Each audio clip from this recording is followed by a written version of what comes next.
Provincial disaster management authority Punjab ने दरियाए सतलुज, चनाब और रोज कोहियों में इंतहाई ऊंचे दर्जे के सैलाब का अलर्ट जारी कर दिया है। DGPDMA के मुताबिक आइंदा 24 घंटों में पंजनत के मकाम पर इंतहाई ऊंचे दर्जे का सैलाब होगा।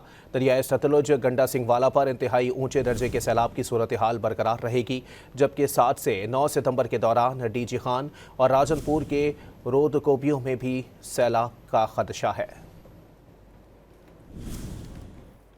Provincial disaster management authority Punjab ने दरियाए सतलुज, चनाब और रोज कोहियों में इंतहाई ऊंचे दर्जे के सैलाब का अलर्ट जारी कर दिया है। DGPDMA के मुताबिक आइंदा 24 घंटों में पंजनत के मकाम पर इंतहाई ऊंचे दर्जे का सैलाब होगा। दरियाए सतलुज, गंडा सिंहवाला पर इंतहाई ऊंचे दर्जे के सैलाब की सूरत हाल बरकरार रहेगी, जबकि 7 से 9 सितंबर के दौरान DG खान और राजनपुर के रोदकोबियों में भी सैलाब का खदशा है।